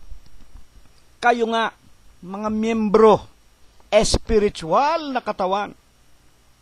Kayo nga ang katawan ni Kristo. Ang iglesia po hindi ginawa ng kamay ng tao. Hindi po yung building. Makinig tayo. Para tayo po ay maraming matutuhan. Ito po ang espiritual na katawan ng Panginoong Jesucristo na kinabibilangan ko, ninyo, tayo, na mga kapatid sa iglesyang nangabautismuhan, at ang wika pa man din, kayo ang katawan ni Kristo, unang Korinto 12:27, kayo nga ang katawan ni Kristo at bawat isa ay sama-samang mga sangkap niya. Sa makatwid, si Kristo ang ulo ng mga miyembro ng iglesia na kanyang katawan. Kaya nga sa 5:23 ng Efeso, tignan ninyo, sapagkat ang lalaki ay pangulo ng kanyang asawa, gaya naman ni Kristo na pangulo ng iglesia, na siya rin ang tagapagligtas ng katawan. Napakaliwanag. Ako, kayo, katawan ni Kristo, ang presidente natin si Kristo ang magliligtas ng katawan, si Kristo ang magliligtas sa akin, sa inyo, sa atin na mga miyembro ng iglesia. Anong kukuhanin natin sa napakagandang aral na ito? Hindi po tayo maililigtas ng tao. Huwag kayong magagalit kay kapatid na si Rilo, napakalungkot. Ako'y nalulungkot Lalo na nga kapag nakakarinig ako ng sari-saring aral ng mga iglesia na mga magulang at mga kapatid na tinuturo na tumatawag sila sa mga birhen, nagbubutil sila ng mga rosaryo. Aba, Ginoong Maria, napupuno ka ng grasya paulit-ulit. Huwag kayong magagalit sa akin, Hindi kayo maililigtas ni Birhen Maria. At kailanman si Birhen hindi naging ina ng Diyos. Mga iginagalang na mga kapatid, si Birhen Maria, hindi po namin siya sinisiraan ng puri. Kinikilala namin at sa katotohanan, Isa po ito sa mga miyembro na nabinyagan sa 144,000 sa bansa ng Israel sapagkat siya ay bukod tangi sa lahat ng babae, kinasihan ng Diyos ng pagpapala sapagkat sa kanyang pagnanasa na yung kanyang kapurihan bilang isang dalaga na ayaw niyang marungisan at ibig niya hanggang kamatayan manatili siyang birhen. Yun ang sinabi sa kanya ni Anghel Gabriel. Mapalad ka. Ibig niya makapaglingkod sa Diyos na hindi nadudungisan. Kaya siya pinili ng Diyos. Mga magulang para kasangkapanin sa kanyang pagkakatawan tao. Kaya nga tinatawag na nagkatawan tao, kailangan ang Diyos na walang laman, walang buto, hindi tao, magkatawan tao. Paano ba nagiging tao ang tao? Ipinanganganak ng isang babae. At ang pagpapaanak kay Kristo Jesus, kay Niño Jesus, sa batang si Jesus, hindi nadungisan. Maging ng tinatawag na paraan ng pagsisiping sapagkat kung inyong babasahin sa Biblia, naglilihi na si Maria ng ikasal kay Jose. Darating tayo sa mga aralin natin yan, sa mga darating na pag-aaral. Ang kinukuha natin dito, sa pag-aaral natin ngayon, hindi po natin dapat gawing Diyos si Birhen Maria. Hindi po ina ng Diyos yan. At si Birhen Maria, tao, patay pa rin hanggang ngayon at walang nalalamang anuman, maging ang mga propeta. Mga patay po yan at hindi natin matatawagan at magagamit ng mga tagapamagitan, lalo na si Pedro. Gayon din po ang lahat ng mga unang mga banal. Maliban po kay Enoch at kay Elias na hindi nakakita ng kamatayan. Darating tayo sa mga pag-aaral na iyan. Pero maging si Enoch at si Elias, bagaman nasa langit, hindi rin natin dapat tawagan at hilingan ng saklolo. Walang makasasaklolo, sino lang? Si Kristo ang tagapagligtas ng katawan. Si Kristo lamang po ang magliligtas sa atin, sa impyerno, at sa lahat ng mga kapighatian natin dito sa lupa. Ano ang katunayan pa? Basahin po natin na ang ating Panginoong Hesukristo lang ang talagang dapat nating panaligan, pakinggan, sambahin, paglingkuran, na talagang nasa Kanya lang ang pagliligtas. 15:5. Ako ang puno ng ubas, kayo ang mga sanga. Ang manatili sa akin at ako ay sa Kanya, siyang nagbubunga ng marami. Sapagkat kung kayo ay hiwalay sa akin, wala kayong magagawa. Ayan. Pag hiwalay kayo kay Kristo, wala tayong magagawa. Hindi natin maililigtas ang ating sarili sa impyerno. Kaya ako'y nalulungkot Ang daming mga mangangaral ng relihiyon. Umpisahan mo sa Batikano, sa Papa sa Roma. Alam ba ninyo yung nakalagay doon sa tinatawag na korona ng Papa sa Roma? Huwag kayong magagalit sa akin, mga Katoliko. Let us be fair. At kung kayo naman, inaakala ninyong mali ako, ako naman ang turuan ninyo. Ituro ninyo sa akin kung bakit ako sasamba dyan sa mga pare na yan, na hinahalikan nyo ang kanilang mga kamay, na inaabuluyan ninyo, mga pinayayaman ninyo. Kung ako'y mali, lilipat ako dyan. Pero, mga magulang, pakinggan naman ninyo ang itinuturo ng Biblia. Hindi naman ako basta-basta tatanggap ng mga aral ninyo, kailangan patunayan ninyo sa akin yan. At huwag ninyo akong dadaanin sa mga himala at mga milagro. Kayong mismong simbahang Katoliko sa inyong Pasyon Kandaba at Pasyon Henesis nakasulat, ang pagmimilagro tinutulungan ng mga demonyo, nauupot, nangangabayo, sukat ipagbabando. Sila pa ang Kristiyanong totoo. Yung mga milagro ninyo, tinutulungan po kayo ng mga demonyo, mga magulang at mga kapatid. At ang wika pa man din, lalong dakila ang sala ng mga anak ni Eva. Anaki ang idolatria, kahit ano'y sinasamba, pinaparang Diyos nila ng simbahang Katoliko at ng lahat ng mga relihiyon na merong larawan ng tao na sinasamba, larawan ng hayop. Nako po, mga magulang at mga kapatid. Ba't hindi namin naintindihan, kapatid na Cirilo? Kasi kinakanta ninyo Lalong dakila ang sala nitong mga anak ni Eva, anaki ang idolatreya, kahit ano'y sinasamba, pinaparang Diyos nila. Amen. Paano mo makukuha ang aral? Basahin mo ng diretsyo.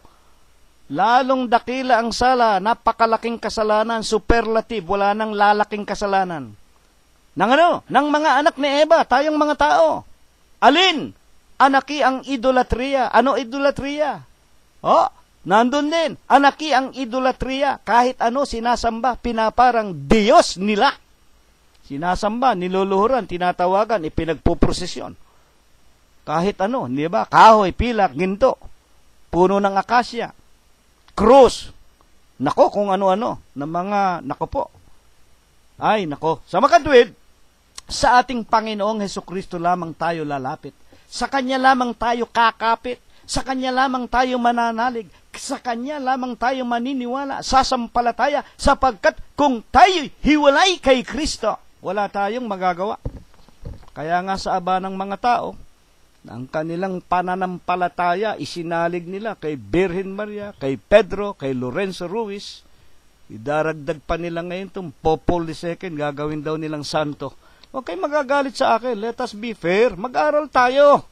Sa mga tweet, mga magulang, bukod po sa pagpapatunay na natupad ang kanyang ipinangako na magtatayo ng sariling bayan, at ang bayan na ito ang kanyang katawan, na ito ang iglesia na itinayo ng Diyos nang siya'y magkatawan tao, sa paanong paraan pa, mga magulang at mga kapatid, ipinakikilala ng mga apostol ang iglesia na itinayo ng Diyos. Paano ito ipinakikilala? Ano pa ang katawagan dito? Unang Timoteo 3:15. Ngunit kung ako'y magluwat ng mahabang panahon, ay upang maalaman mo kung paano ang dapat sa mga tao na ugaliin nila. Saan? Sa bahay ng Diyos. Ayan po, bahay ng Diyos. Ano ba itong bahay ng Diyos na ito? Na siyang iglesia ng Diyos. Tinatawag po na bahay. Bahay ng Diyos. Ako, kayo, na mga membro sa iglesia ng Diyos, bahay ng Diyos. Na siyang iglesia ng Diyos. Ano ba ang Diyos dito? Sa pinagsasama-samahan natin, ang Diyos ba natin dito larawan? Ang Diyos ba natin dito patay? Bakit patay? Ang daming ang relihiyon, sumasamba sa larawan. Ano ang wika ng Biblia? Hindi ko nababasahin. Darating tayo sa mga pag-aaral diyan. May mata, hindi makakita. May kamay, hindi makahipo. May bibig, hindi makapagsalita. May ilong, hindi makaamoy. May paa, hindi makatakbo. Kaya nga kalimitan nakikita natin, nung dumating yung mga bagyong Undoy, di ba? Nagiba yung bahay. Kinabukasan, iyak ng iyak yung mga naroon sa shelter.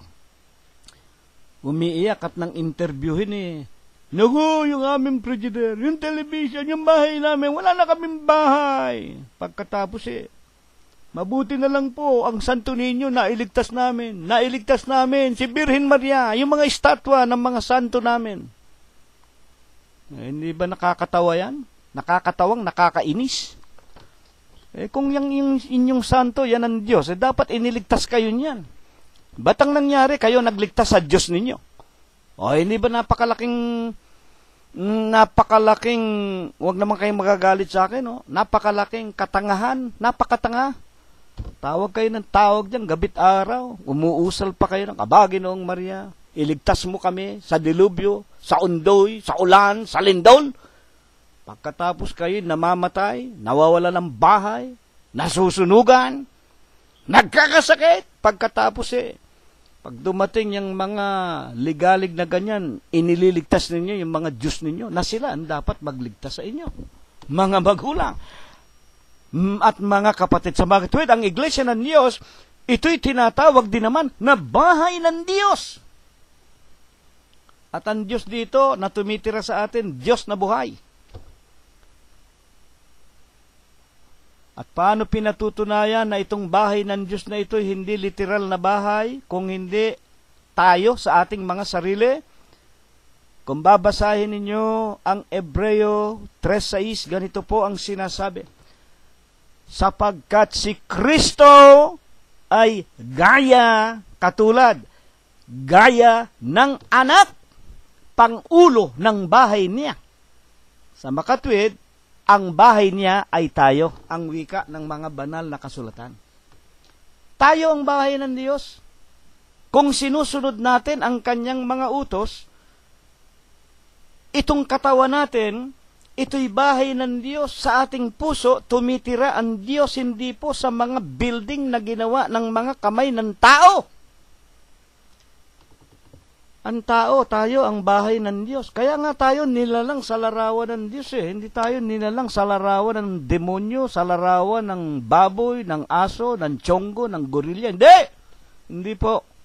Hindi po tayo nilalang sa pamamagitan ng mutation na tulad ng itinuturo ng mga Scientology na yan at ng iba't ibang mga reliyon na itinuturo nila yung Darwinian theory. Hindi po tayo ganyan, mga magulang at mga kapatid.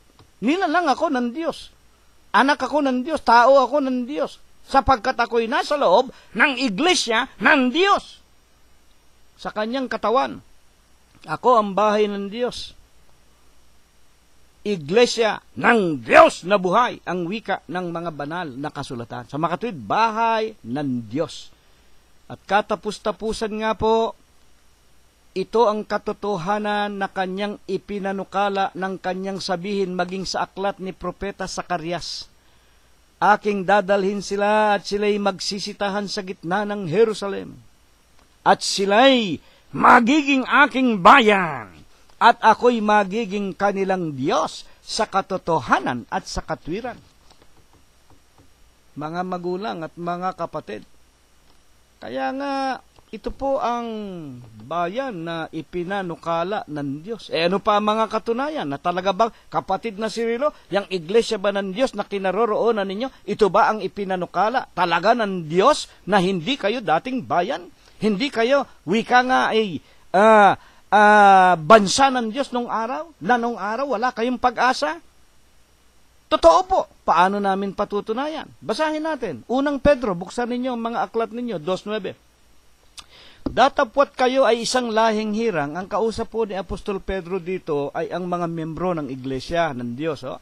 Dadapwat kayo isang lahing hirang, isang makaharing pagkasaserdote, bansang banal, bayang pag-aaring sarili ng Diyos, upang inyong ipahayag. Ito naman ang katungkulan namin eh. Oh.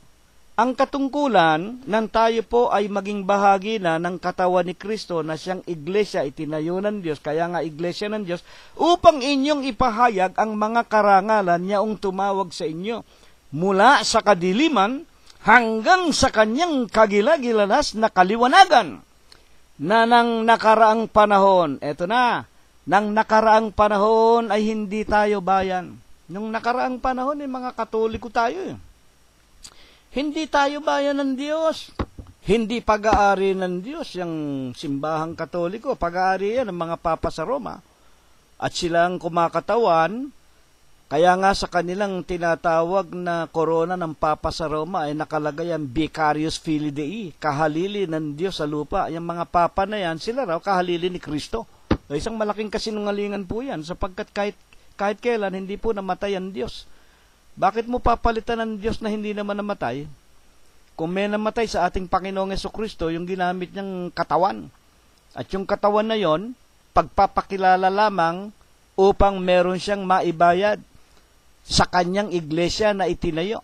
Mga iginagalang na mga magulang at mga kapatid. At yung katawan na yon, yung dugo ng kanyang katawan na nabayubay, bumuho sa bundok ng Kalbaryo, nang yun po ay dumaloy at nang tayo'y makinig at naipakilala sa atin ng Diyos sa pamamagitan ng Biblia, yun ang tinatawag na maglilinis. Yung kanyang dugo, maglilinis ng ating kasalanan. Yung kanyang dugo, maglalapit sa atin kay Kristo.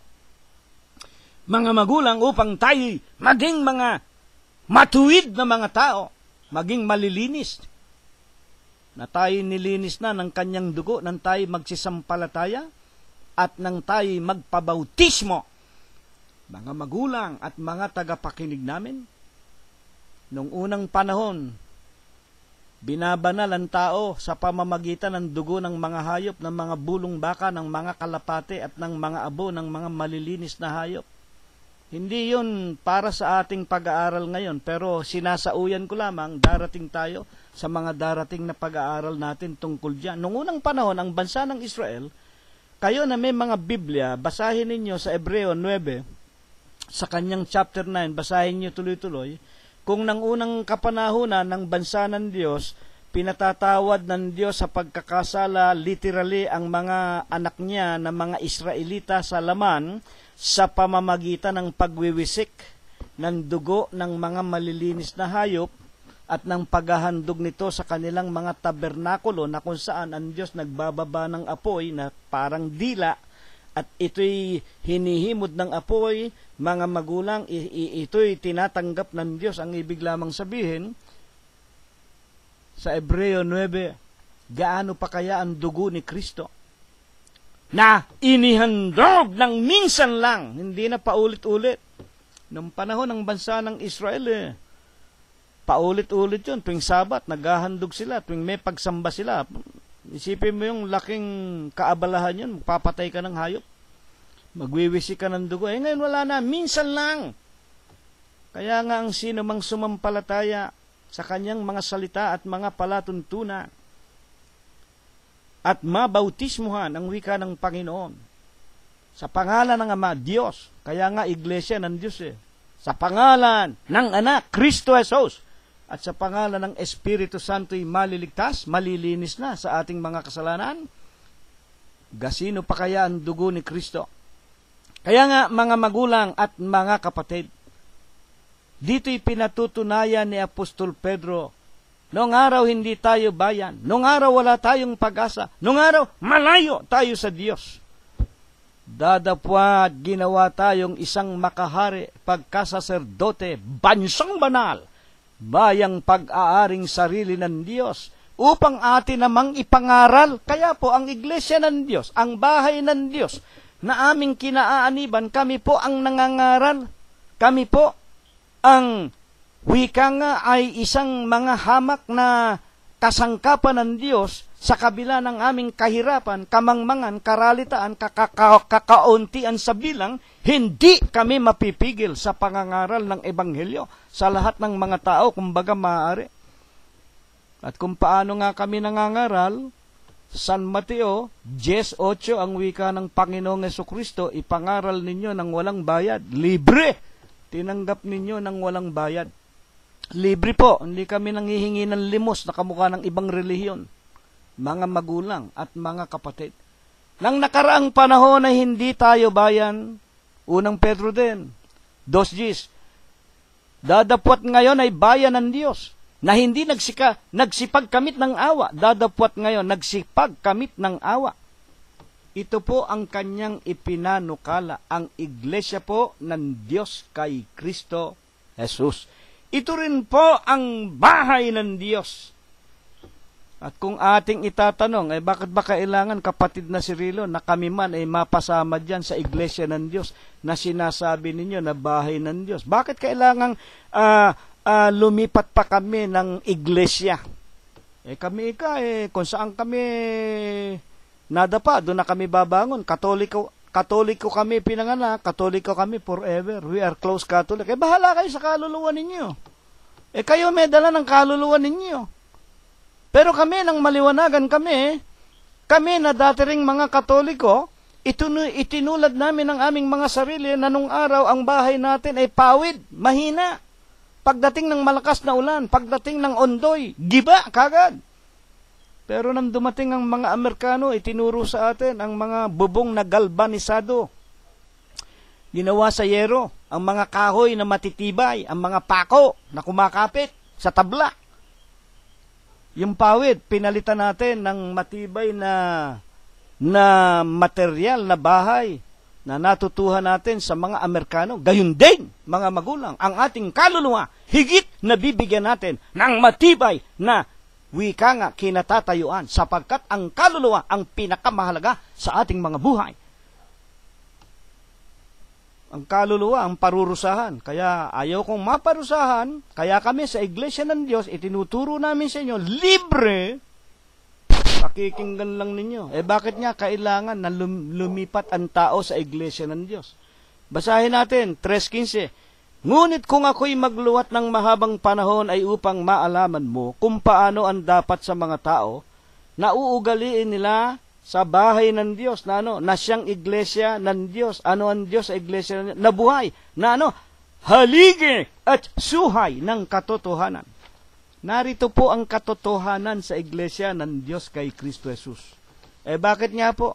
Sa San Marcos 4:11 hanggang 12, mga magulang at mga kapatid, ang wika ng Panginoong Yesus, sa inyo ipinagkaloob ang makaalam ng hiwaga ng kaharian ng langit.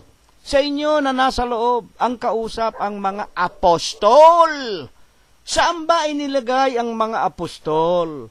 Sa kanyang unang Korinto, sa kanya pong mga magulang at mga kapatid, ang Diyos ay naglagay din naman ng ilan sa iglesia. Sa kanyang 12:28 po, makinig kayo, ang Diyos ay naglagay din naman ng ilan sa iglesia. Una-unay mga apostol, ikalaway mga propeta, mga guro, mga himala, mga pagpapagaling, mga pagtulong, mga pamamahala. Sipin ninyo yan, sa iglesia po ng Diyos na kanyang katawan inilagay una-una ang mga apostol, ang mga propeta, ang mga guro, ang pagpapagaling, ang mga himala. Himala, kapangyarihan ng Diyos, hindi yung himala na ginagawa ng maraming simbahan, lalo na ng simbahang Katoliko, himala na kahoy, lumuluha ng dugo, Birhen Maria na wika nga, umiiyak daw. No, hindi po. Napakingganan natin kanina ang pagmimilagro, tinutulungan ng mga demonyo, nauupot, nangangabayo, sukat pang ipagbabando sila ang Kristiyanong totoo. Nakasulat yan sa pasyon ninyo. Basahin ninyo. Huwag ninyong kakantahin. Nasa pasyon yan. Kanda ba? Mga magulang namin at mga kapatid. Sa mga kapatid, nasa iglesia po ng Diyos. Katawan ni Kristo, bahay ng Diyos, bayan ng Diyos, pinanukalang itatayo niya, narito ang haligi, ang suhay ng katotohanan, at narito ang pagkaalam ng hiwaga. At sa mga nasa labas, Marcos 4:11 hanggang 12, ginagawa sa talinghaga. Kaya maliban kayo po magpabautismo, maliban kayo tumanggap ng mga aral na ito, at mapapasok kayo sa loob ng iglesia, kaya lamang ninyo mauunawa ang lahat ng katotohanan. At ano-ano pa ang mga dahilan kung bakit ang mga tao kailangang tanggapin ang iglesia na itinayo ng Diyos, Colosos 1:18.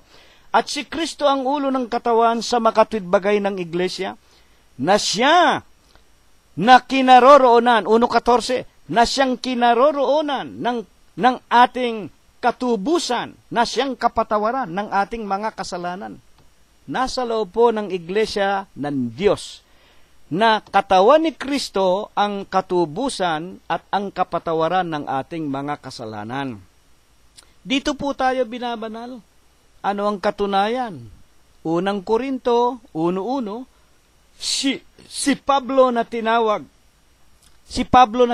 na maging apostol ni Hesukristo sa pamamagitan ng kalooban ng Diyos, at si Sostenes na ating kapatid, saan tinawag? Sa iglesia ng Diyos, sa makatwidbagay sa mga pinapagiging banal kay Kristo Jesus, na tinawag na mga banal, na kasama ng lahat ng mga nagsisitawag sa bawat dako sa makatwid. Sa iglesia ng Diyos, binabanal ang lahat ng mga taong mga makasalanan. Ano ang katunayan? Papaano tayo babanalin? Sa San Juan 15:3, kayo ay malilinis na sa pamamagitan ng mga salita na sa inyo ay aking sinasalita. Nililinis tayo ng Panginoong Hesukristo sa pamamagitan po ng mga salita na napapakinggan natin. Kaya dito sa loob ng iglesia, meron po kaming pagsamba, pakikinig, araw ng Huwebes at araw ng Linggo. Maliban pa rito sa pag-aaral ng mga aralin na baitang-baitang. At ano ang ipinagpapabanal sa atin? San Juan din, 17:17, pakabanalin mo sila sa katotohanan, ang salita mo ay katotohanan. Ang salita po ng Diyos ay katotohanan. At ang wika ng mga apostol, unang Korinto 15:1, ngayon ipinatatalastas ko sa inyo mga kapatid, ang ebanghelyo na sa inyo'y aming ipinangangaral, na inyo namang tinanggap, na siya naman ninyong pinananatilihan sa pamamagitan naman nito ng ebanghelyo. Ng ebanghelyo, ng banal na kasulatan, na binabasa ko sa inyo ngayon, binabasa namin sa inyo. Ligtas kayo kung matyaga ninyong iingatan ang salitang ipinangaral ko sa inyo, maliban na nga kung kayo ay nagsisisampalataya ng walang kabuluhan. Ano ang dapat nating maintindihan, mga magulang at mga kapatid? Bakit Iglesia ng Diyos kay Kristo Jesus lamang, mga magulang, magtatamo ang tao ng kaligtasan? Maraming nagsasabi, kapatid na Cirilo, hinahatulan ba ninyo ang hindi kaanib sa Iglesia ng Diyos ninyo? Wala po kaming sinasabing ganyan. Wala kaming itinuturong ganyan. Ang sinasabi namin, malibang ang tao maanib sa katawan ni Kristo, wala kayong kaligtasan. Pero hindi namin sinasabing impyerno kayo ng mga nasa labas ng iglesia. Ang sinasabi namin sa inyo, sa loob ng iglesia ng Diyos, na ipinanukala, itinayo ng ating Diyos na si Kristo Jesus, naririto ang karunungan, naririto ang daan, naririto ang tinatawag na matuwid na mga aral ng Diyos para tayo banalin, linisin, at kung tayo'y magiging kaanib, kung tayo'y magpapabautismo sa pangalan ng Ama, ng Anak, at ng Espiritu Santo, kaya nga ang opisyal na pangalan na ikinapit sa iglesia, ano ba ang opisyal na pangalan na ikinapit ng Diyos o ng Panginoong Jesucristo sa iglesia na itinayo niya sa siyudad ng Jerusalem ng Hudiya? Nakalimutan bang irehistro sa Biblia ang opisyal na pangalan ng iglesia? Basahin natin. Unang Tesalonica 2:14, mga kapatid, sapagkat kayo, mga kapatid, ay nagsisitulad. Ang kausap po, tayo sa huling araw. Ako, kayo, tayo. Anong ginagawa ko ngayon? Anong ginagawa natin ngayon? Sapagkat kayo, mga kapatid, buksan ninyo Biblia ninyo, unang Tesalonica 2:14, sapagkat kayo, mga kapatid, ay nagsisitulad sa mga iglesia ng Diyos, sa mga miyembro ng iglesia ng Diyos na nasaan? Na nasa Hudiya. Bakit sa Hudiya? Naroon po ang Jerusalem, doon itinayo ang iglesia ng Diyos. Sino may-ari? Na nasa Hudiya kay Kristo Jesus. Period. Sa makatwid, mga magulang, hindi nalimutan, nakarehistro ang talagang iisang iglesia ng Diyos kay Kristo Jesus. Kaya lang binanggit yung Hudiya sapagkat doon nag-umpisa sa syudad ng Jerusalem ng Hudiya, kapitolyo ng Hudiya ng kapanahon ng iyon, humingit kumulang anyo 30 hanggang 33 nang itayo ng ating Panginoong Jesucristo ang kanyang sariling katawan, ang kanyang iglesia, na yun ngayon ang ginagaya natin. Yun ngayon ang wika nga ay isinasa kabuhayan natin kung paano ang mga unang mga banal na buhay sa kanilang kabanalan at napatala ang kanilang pangalan sa aklat ng langit at napabilang sila sa 144,000 tatanggap ng buhay na walang hanggan. Ginagaya ko, ginagaya ninyo, ginagaya nating magkakapatid, na itinuturo naman namin sa inyo ng mga kaibigan namin na naroon pa sa ibang relihiyon. Nasa labas pa kayo ng iglesia ng Diyos. Mga magulang, bakit nga? Sa pangalan ng Ama. Sapagkat ang Ama, siya rin ang anak, ang ating Panginoong Jesucristo. Bakit sa pangalan ng Espiritu Santo? Ano ba ang Espiritu Santo? Sa 63 ng San Juan, ang mga salita na sa inyo ay aking sinasalita, pawang Espiritu at pawang buhay. Na kung liliwanagin lamang ang mabautismuhan sa pangalan ng Diyos, Kristo Jesus at Ebanghelyo o salita ng Diyos, maliligtas, magkakaroon ng buhay na walang hanggan. Ang hindi sumampalataya at hindi mabautismuhan sa pangalan ng Ama, Anak at Espiritu Santo, parurusahan sa dagat-dagatang nagniningas na apoy at asupre. Mga magulang, ano ba ang kahalagahan ng Iglesia ng Diyos kay Kristo Jesus? Huling-huling talata na aking babasahin, mga magulang. Ingatan ninyo, aklat ng mga gawa, basahin natin lahat, 20:28. Ingatan ninyo ang inyong sarili at ang buong kawan, na sa kanila'y ginawa kayo ng Espiritu Santo ng mga obispo. Ang huling habilin ni Pablo bago siya pugutan ng ulo sa Roma, sa pagkakataong ito, humingit kumulang anyo 69, ipinatawag niya ang kanyang mga kasamang mga matatanda sa Iglesia ng Diyos, kay Kristo Jesus. At pinagbilinan niya, ingatan ninyo ang inyong sarili at ang buong kawan, na sa kanila'y ginawa kayo ng Espiritu Santo ng mga obispo upang pakainin ninyo ang Iglesia ng Diyos. Sa Bibliang Ingles, the Church of God, which He purchased with His own blood, na binili niya, ng Diyos, ng kanyang sariling dugo. Dugo ng Diyos ang ipinambayad dito sa Iglesia ng Diyos. Yung mga ibang iglesia, halimbawa, Iglesia ni Aglipay. Ano ang ipinambayad sa Iglesia ni Aglipay? Dugo ni Aglipay. Namatay siya, na yan ang obispo. Ang turo naman ni Aglipay, wala rin iniwan sa Katolisismo. Siya rin ang Papa. Papa nga lang sa Pilipinas. Sapagkat sila ay humiwalay sa pamamahala ng simbahang Katoliko sa Roma. Yung yung Iglesia Apostolika Katolika Romana, dugo ng mga tao. Sinasamba nila si Virgin Maria. Hindi naman makapagliligtas si Virgin Maria. Tao lang yan. Maski na yung mga Santo Niño niya, ano ba mga larawan lang yan. Ano ba yung mga Papa sa Roma? Mga tao lang yan. Mga kapatid at mga magulang, let us be practical. Pakinggan natin ang salita ng Diyos. Umalis na tayo dyan sa parang mga bahay na pawid yung mga iglesia ninyo. Sandaling lakas ng ulan, lubog, baha, wala yan. Pumatong tayo sa matatag na iglesia, sa matibay na bahay. Bahay na itinayo ng Diyos. Binili niya ng kanyang sariling dugo. At sa Romanos 8:1, there is therefore no more condemnation to those that are in Christ Jesus. Sa Tagalog, wala nang ano pamanghatol sa mga nakay Kristo Jesus. Sino nga ang nakay Kristo Jesus? Iglesia ng Diyos. Bakit Iglesia ng Diyos? Itinayo ng Diyos.